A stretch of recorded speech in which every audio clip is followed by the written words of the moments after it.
Assalamualaikum warahmatullahi wabarakatuh.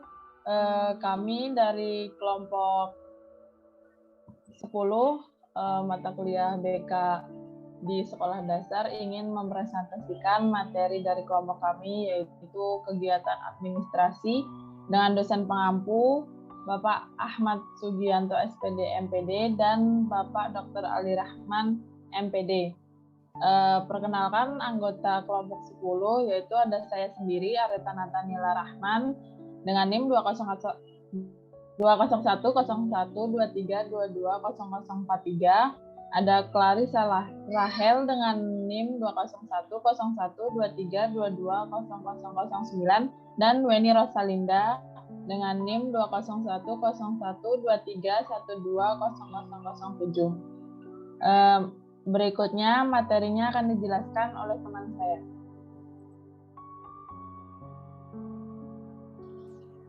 Pengertian kegiatan administrasi. Administrasi adalah suatu kegiatan yang dilakukan oleh sejumlah orang tertentu yang bekerja sama secara teratur dalam mencapai tujuan bersama. Menurut Delianji, tahun 1993, administrasi adalah segenap rangkaian kegiatan penataan terhadap pekerjaan pokok yang dilakukan sekelompok orang dalam kerjasama mencapai tujuan tertentu.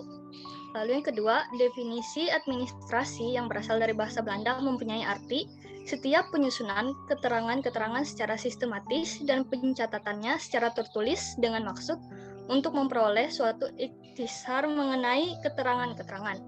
Lalu yang ketiga, di bawah ini beberapa definisi yang diambil dari buku aspek-aspek pokok ilmu administrasi.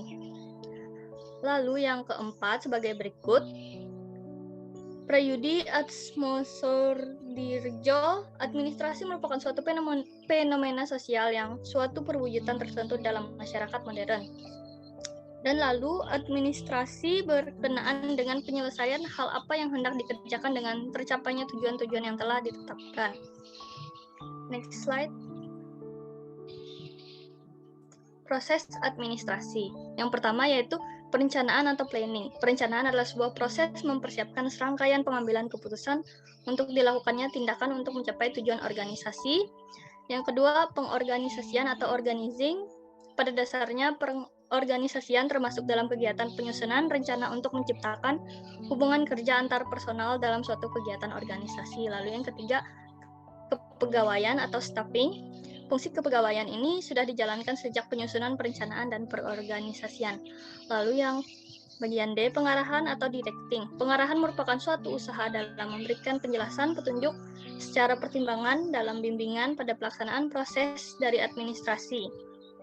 Lalu yang selanjutnya, pengawasan atau controlling. Pengawasan dalam administrasi berarti kegiatan mengukur tingkat efektivitas kerja personal dalam tingkat efisiensi penggunaan metode dan alat tertentu dalam usaha mencapai tujuan. Lalu yang selanjutnya, pembiayaan atau budgeting adalah kegiatan yang berisi tentang dana dan anggaran. Selanjutnya, penilaian atau evaluating. Evaluasi adalah aktivitas untuk meneliti sampai di mana pelaksanaan yang dilakukan dalam proses keseluruhan organisasi dalam mencapai hasil sesuai dengan program yang telah ditetapkan dalam rangka mencapai tujuan. Selanjutnya, pelaporan atau reporting. Fungsi yang berkaitan dengan pemberian informasi kepada manajer sehingga yang bersangkutan dapat mengikuti perkembangan dan kemajuan kerja. Selanjutnya, komponen administrasi. Yang pertama yaitu man atau sumber daya manusia, yaitu orang-orang yang mengerjakan dan melakukan aktivitas untuk mencapai tujuan organisasi. Yang kedua, money atau uang adalah faktor yang amat penting bahkan menentukan dalam setiap proses pencapaian tujuan. Lalu yang ketiga, material atau materi, terdiri dari bahan setengah jadi dan bahan jadi. Selanjutnya, mesin digunakan untuk kemudahan menghasilkan keuntungan yang lebih besar. Lalu selanjutnya, metode, suatu tata cara kerja yang baik memperlancar jalannya pekerjaan. Selanjutnya, market atau pemasaran adalah sistem keseluruhan dari kegiatan usaha yang ditunjukkan untuk merencanakan, menentukan harga, mempromosikan, dan mendistribusikan barang, jasa, ide kepada pasar. Lalu yang selanjutnya, personil atau pelaksana dalam pola organisasi kerangka hubungan struktural antara bagian-bagian dalam suatu badan sosial. Next slide. Tujuan administrasi BK di sekolah dasar. Tujuan pendidikan pada dasarnya meliputi beberapa komponen aspek yang secara bersama-sama merupakan suatu kebulatan. Komponen-komponen itu berupa komponen intelektual, komponen sikap, komponen nilai-nilai hidup, dan komponen keterampilan. Untuk mencapai tujuan tersebut belum cukup hanya melalui bidang pengajaran, meskipun didasari bidang pengajaran instruksi. Memang merupakan bidang utama dalam keseluruhan pendidikan di sekolah. Bidang bimbingan dan konseling. Bidang ini berfungsi memberikan pelayanan kepada peserta didik agar dapat berkembang sesuai dengan bakat, minat, dan tahap-tahap perkembangannya. Selanjutnya akan dibacakan oleh teman saya.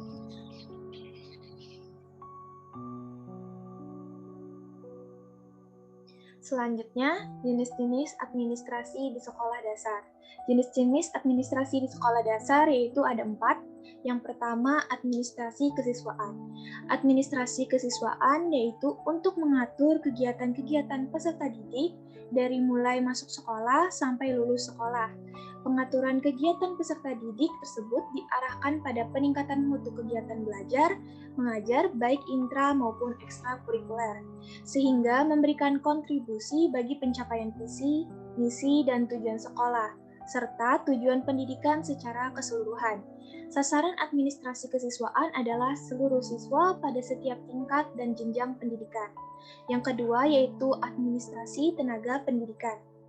Untuk mencapai lembaga pendidikan yang bermutu, maka lembaga pendidikan tersebut perlu memiliki pengelolaan administrasi sekolah yang baik. Aktivitas tersebut menyangkut segenap kegiatan penataan atau pengaturan untuk menjalin kerjasama kelompok orang untuk mencapai tujuan seperti guru dan karyawan. Kegiatan tersebut meliputi berbagai pekerjaan seperti mengatur, menyertakan, memimpin, mengendalikan, memerintah, meminta pertanggungjawaban, mendayagunakan fasilitas, mencari, menempatkan, memperkerjakan, dan memberhentikan pegawai, mengatur keuangan, perlengkapan, dan surat menyurat agar semua kegiatan dapat berjalan harmonis, efisien, dan efektif. Lalu yang ketiga yaitu ada administrasi surat dan kearsipan. Administrasi surat dan kearsipan merupakan administrasi sekolah yang berhubungan dengan kelengkapan administrasi surat menyurat yang ada di sekolah. Administrasi kantor tersebut misalnya laporan bulanan sekolah, data siswa baru, data siswa lama, data siswa lulusan, data kepala sekolah dan guru, serta menyangkut surat menyurat yang bersifat dinas. Lalu yang terakhir yaitu administrasi keuangan. Administrasi keuangan memegang peranan penting. Dengan adanya administrasi keuangan akan mengetahui kontrol keuangan yang digunakan sekolah. Dalam melakukan administrasi keuangan dilakukan dengan baik. Administrasi keuangan berupa penjelasan penggunaan keuangan sekolah.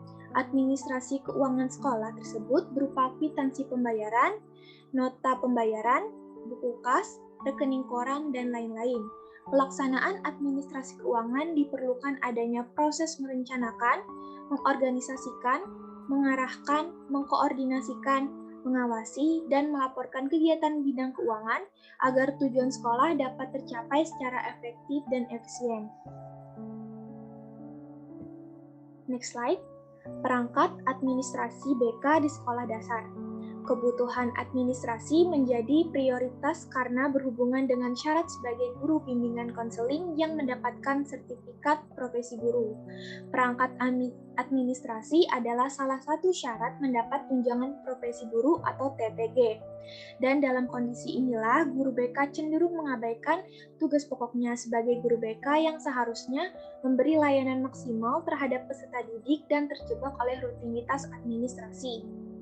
Karena kegiatan administrasi bimbingan dan konseling menjadi kegiatan pengendalian perangkat layanan secara sistematis, terarah, dan berencana guna mencapai tujuan yang telah ditetapkan sebelumnya.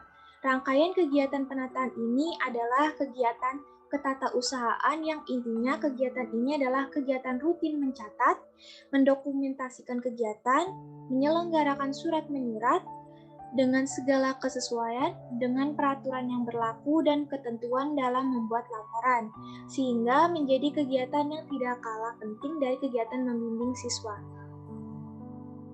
Next slide. yaitu kegiatan administrasi BK di sekolah dasar.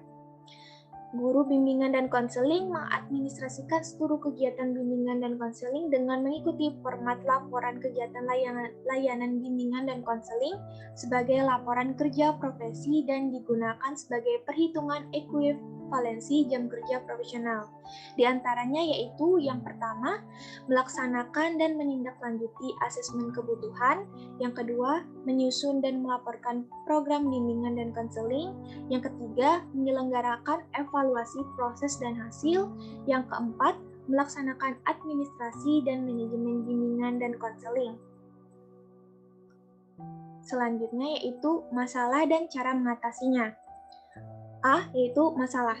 Masalah yang sering dirasakan dalam kaitan dengan kegiatan administrasi bimbingan dan konseling yaitu yang pertama, tidak lengkapnya data, yakni berkaitan dengan kualifikasi guru pembimbing, yaitu kurang mampunya petugas bimbingan dalam mengidentifikasi dan juga dalam melakukan penilaian, baik itu catatan hasil konseling, Laijapen, Laijapang, umumnya diperoleh secara lisan setelah konseling.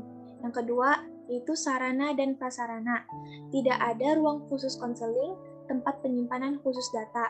Ini juga menjadi terganggunya asas kerahasiaan dan keinginan siswa datang untuk berkonsultasi. Kemudian yang ketiga yaitu kurangnya dana dalam mendukung kegiatan layanan konseling karena kegiatan bimbingan dan konseling tidak dilakukan asesmen terlebih dahulu. Yang keempat, berkaitan dengan asas kerahasiaan, klien yang datangnya dari wali kelas lalu dikonsultasikan kepada guru BK, selanjutnya wali kelas meminta hasil konseling dari guru pembimbing padahal siswa keberatan masalahnya diberitahukan.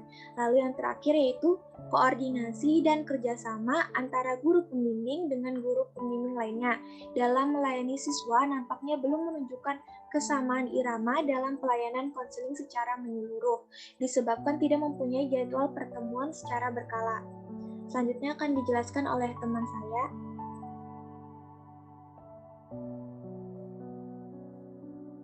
Yang selanjutnya adalah cara mengatasi masalah-masalah. Yang pertama, mengusahakan menyediakan sarana dan prasarana yang memadai, seperti penyediaan ruang konseling yang memadai, tempat penyimpanan data-data peserta didik yang bisa menjaga segala kerahasiaannya,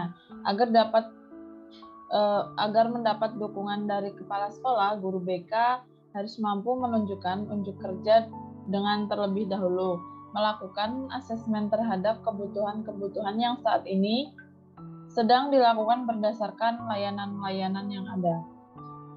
Kedua, meningkatkan kualifikasi guru dengan mengikuti musyawarah guru pembimbing, seminar, pelatihan, pendidikan profesional, pendidikan profesi, dan lain sebagainya.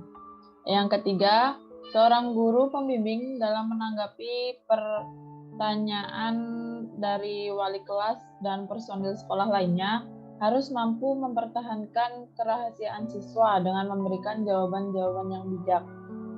Yang berikutnya, perlu ditingkatkan musyawarah melalui rapat koordinasi setiap bulannya oleh koordinator BK. Musyawarah di sini membahas tentang permasalahan-permasalahan yang ditemukan dalam kegiatan bimbingan konseling di sekolah dan bagaimana meningkatkan kinerja guru pembimbing dengan berbagai cara. Next slide. Berikutnya ada pola kerja administrasi BK di sekolah dasar. Yang pertama, pada saat pertama diterima di sekolah. Data pribadi siswa dicatat dari hasil pengedaran angket pada orang tua atau dengan menggunakan teknik-teknik pengumpulan data lainnya. Kemudian dimasukkan ke dalam file, map, atau buku pribadi masing-masing murid. Yang kedua, data murid. Data ini diperoleh dari catatan anekdot selama proses belajar mengajar, kemudian dimasukkan ke dalam dokumen murid yang bersangkutan. Yang ketiga, memberikan pelayanan kepada murid apabila diperlukan. Maka laporannya juga harus dimasukkan ke dalam dokumen di atas. Yang berikutnya, konsultasi guru dengan orang tua murid. Hendaknya juga dicatat dan dimasukkan ke dalam dokumen. Berikutnya, memberikan laporan tentang pelayanan bimbingan dan konseling. Laporan ini diberikan kepada kepala sekolah, baik secara tertulis maupun secara lisan. Dan yang terakhir adalah tindak lanjut. Dalam keadaan yang sangat khusus, guru kelas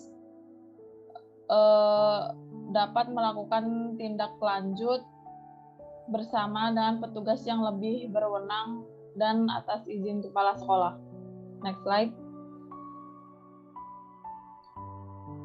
Sarana administrasi layanan BK di sekolah dasar. Yang pertama, ruang serbaguna bimbingan. Pada ruangan ini dapat dilakukan berbagai kegiatan bimbingan dan konseling seperti bimbingan kelompok, konseling perorangan, pemberian informasi, dan lain sebagainya.